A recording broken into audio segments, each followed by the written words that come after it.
Kampus, bersama saya Claudia dalam program kesayangan kita, USU Inovasi episode 2. Pada kesempatan kali ini kita akan membahas inovasi paket biogas portable dan juga kita akan kedatangan bintang tamu yaitu salah seorang dosen dari program studi peternakan Fakultas Pertanian Universitas Sumatera Utara.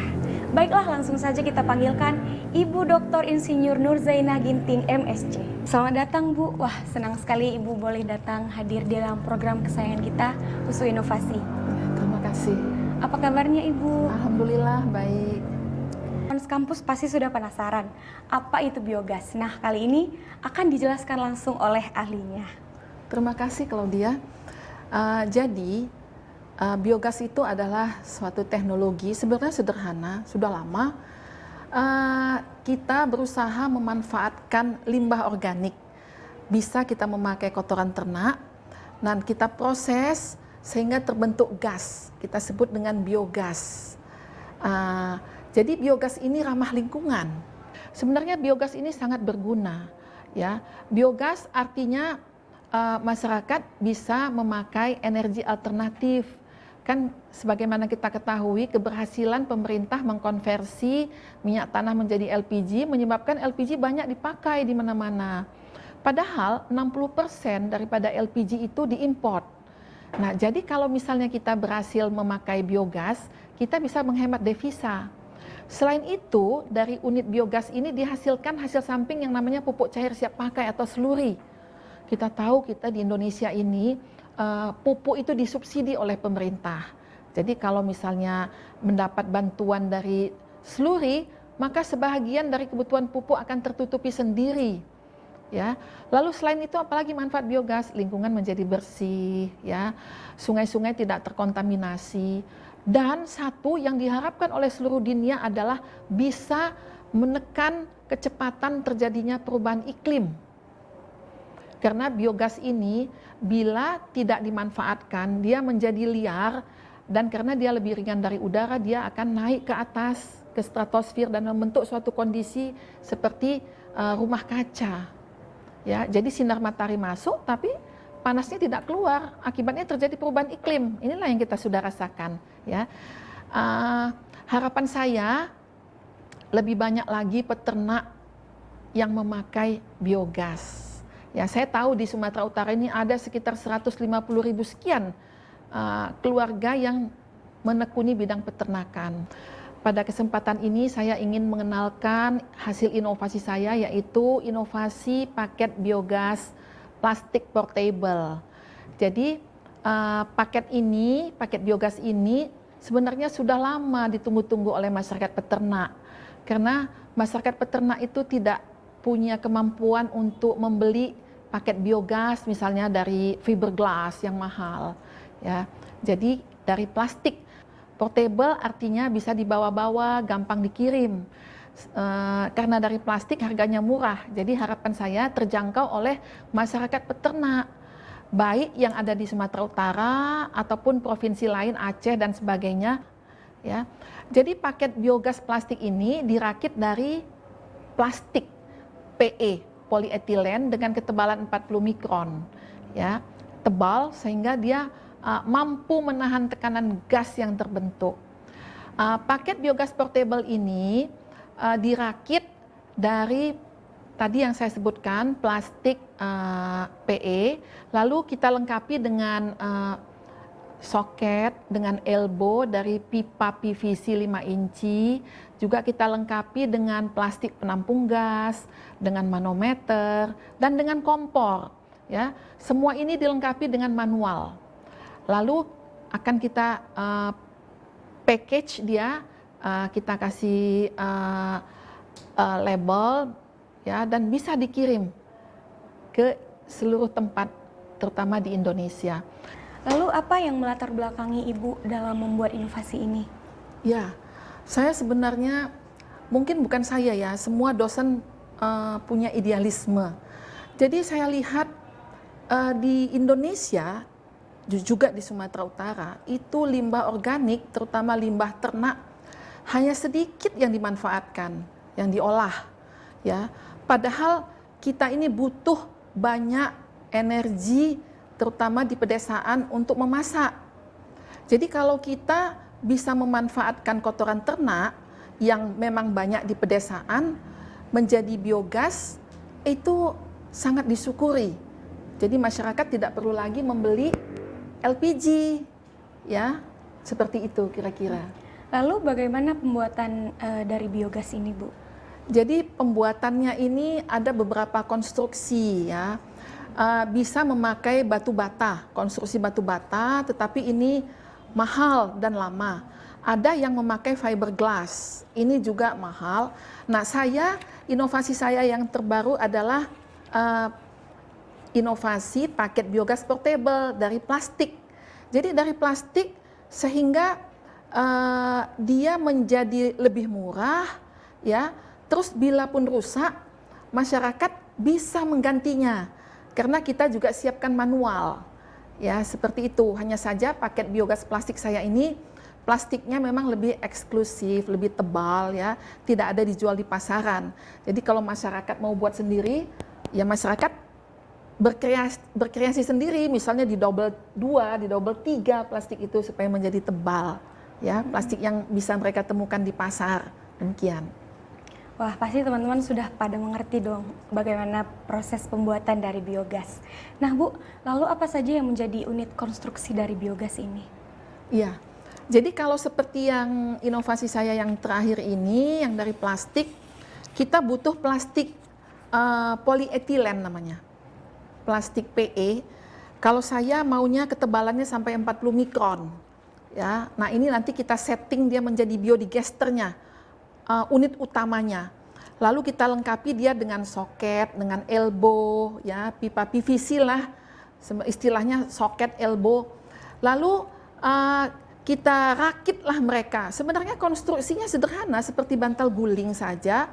Lalu kita letakkan di dalam satu galian di tanah, ya. Gunanya galian ini dia supaya mengikat atau membentuk plastik itu kokoh, tidak goyang-goyang seperti itu.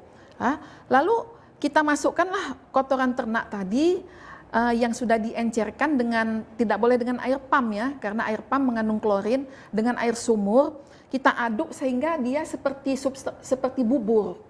Kita masukkan melalui bak inlet, ya. Nanti sesudah 3 minggu secara umum itu akan bisa sudah gasnya dimanfaatkan untuk kebutuhan rumah tangga. Jadi kalau kita di Sumatera Utara ini satu rumah tangga biasanya kan ada 2 orang dewasa dan 3 anak, berarti 5 orang. 5 orang ini untuk kebutuhan memasak sehari butuh sekitar 1.250 liter gas. Jadi kira-kira dari 40 kilo feses saja, dari 4 ekor ternak sapi saja sudah cukup, atau dari sekitar 25 ekor ternak kambing domba sudah bisa, atau dari 30 atau 40 ekor ternak babi sudah bisa. Ya, seperti itu. Jadi dengan begitu setiap hari mereka tidak perlu lagi beli gas. Tapi ada satu lagi yang merupakan hasil penelitian saya juga. Selain gas itu dihasilkan namanya slurry. Hasil samping ini, slurry ini adalah pupuk cair siap pakai yang banyak mengandung mikrobial. Ini yang sangat luar biasa. Sebenarnya dulu nenek moyang kita di Pulau Samosir, kita tahu Samosir itu kan tidak subur, ya. Nenek moyang kita di Samosir itu ternyata ratusan tahun yang lalu sudah demikian bijaksananya. Apa katanya? Jolo mangorbu asamanuan. Jadi kalau Anda mau bertanam, bercocok tanam, letakkan dulu pupuk dari kotoran kerbau di situ.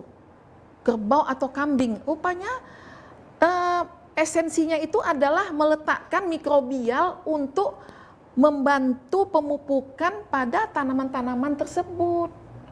Ya, jadi saya pikir ratusan tahun yang lalu nenek moyang kita sudah demikian cerdas.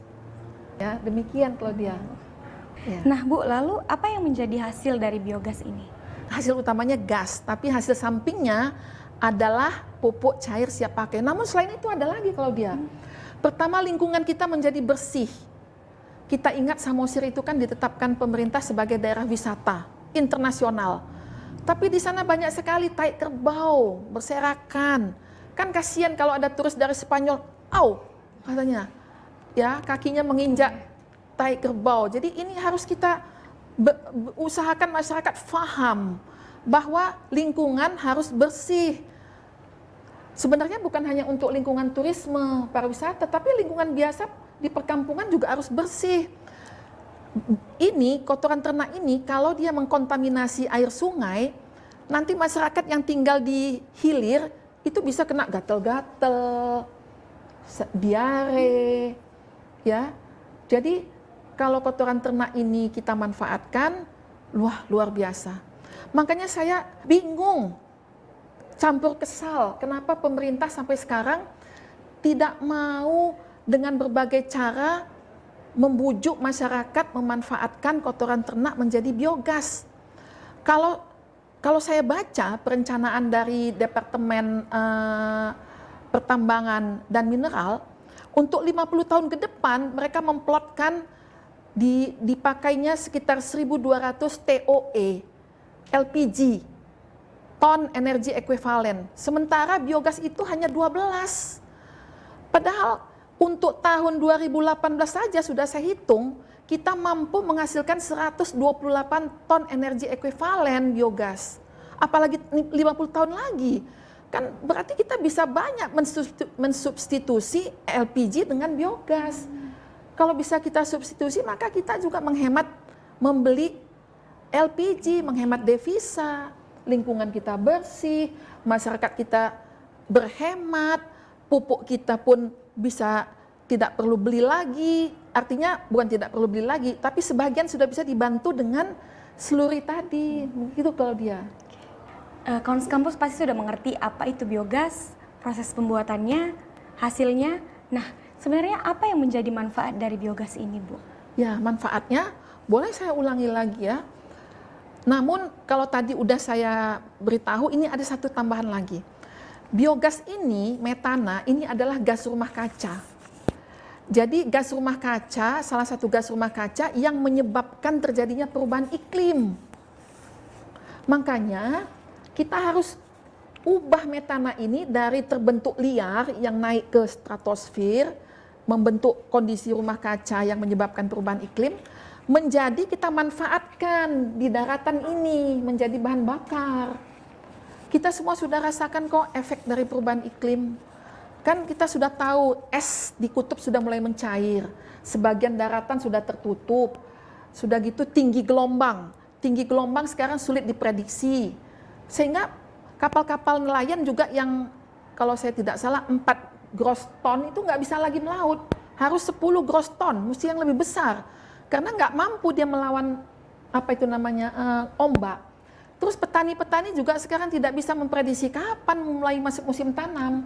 Karena musim hujan ini nggak bisa diatur lagi. Kan? Terus kita sekarang sudah merasakan betapa gerahnya dunia ini. Ya kan begitu ya kalau dia ya. Benar. Iya. Wah, ternyata ada banyak manfaat dari biogas ini ya. Lalu dengan banyaknya manfaat dari biogas ini, pasti ada yang menjadi target dari inovasi ini. Apa yang menjadi target dari biogas ini? Saya sebagai dosen ya, semua dosen saya katakan tadi punya idealisme. Idealisme saya adalah akan lebih banyak masyarakat peternak yang memakai inovasi plastik ini. Karena harganya terjangkau oleh masyarakat peternak. Ya, selama ini kan yang kita kenal hanya dari batu bata yang mahal, fiberglass mahal. Tapi plastik ini bisa terjangkau oleh peternak kita untuk membelinya. Dan kami lengkapi dengan manual sehingga kalaupun dia rusak, dia tetap bisa merekonstruksinya lagi seperti itu. Kita kalau saya hitung masyarakat peternak kita ini ada 120.000 lebih untuk Sumatera Utara aja. Jadi saya nggak usah muluk-muluk. Saya ambil saja 40% saja, sekitar 50.000. Itu masih masyarakat peternak kalau dia. Belum lagi kalau misalnya petani kopi. Hasil penelitian kami di Tanah Karo dengan memanfaatkan limbah kopi, hasil gasnya juga luar biasa. Kita sekarang kan di mana-mana sudah nanam kopi, di Karo, Humbang Asundutan, di Dairi, di Lintong, mana lagi ya, sampai di Mandeling Natal. Coffee everywhere and everybody right now drink coffee. Ya kan? Iya. Jadi semakin banyak orang yang minum kopi, semakin banyak limbah kopi daripada dibuang-buang. Jadikan bahan baku untuk biogas, gitu loh. Oke. Ya. Lalu dengan berbagai target yang sudah ada, apakah sudah pernah ada pemasaran, Bu? Oh sudah, ya. Walaupun karena kurang sosialisasi, kurang promosi, namun contoh ya dari Balai Pengkajian Teknologi Pertanian saya sudah pernah mendapat order ya. Juga dari sekolah alam sudah. Terus dari masyarakat biasa sudah ya. Nah, jadi dari peternak sudah ya. Mungkin harapan saya promosi ini juga dibantu oleh Dinas Peternakan dan Ketahanan Pangan atau dari Balai Pengkajian Teknologi atau dari Pemprov Su. Ya, Pemprov Su. Sebenarnya saya ingin sekali ya program kerja Dharma Wanita Pemprov Su itu bukan saja mengajak ibu-ibu untuk menanam sayur-sayur sehat ya, tabu lampot, tapi juga mengajak, hai ibu-ibu, ayo jangan lagi membeli LPG. Kan ibu-ibu kalau tidak beli LPG bisa berhemat duit. Ayo kita buat biogas. Seperti itulah harapan saya. Oke, pertanyaan untuk menutup perjumpaan kita kali ini, apa yang menjadi harapan Ibu ke depannya dengan adanya inovasi ini? Harapan saya lebih banyak lagi masyarakat peternak yang memakai atau memanfaatkan biogas ini ya. Jadi kalau lebih banyak masyarakat yang memanfaatkan biogas, pemerintah bisa menghemat devisa untuk membeli LPG. Masyarakat juga mandiri dalam energi ya. Jadi dia ambil kotoran ternak, masukkan ke unit biogas, dapat gas, memasak, juga dia mandiri dalam pupuk cair siap pakai, lingkungan bersih, bisa menekan laju perubahan iklim. Demikian Claudia. Ya. Oke, kawan sekampus, begitu tadi inovasi dari Ibu Nurzainah Ginting. Terima kasih Ibu untuk waktu luangnya sudah hadir di program kami. Terima kasih juga Claudia.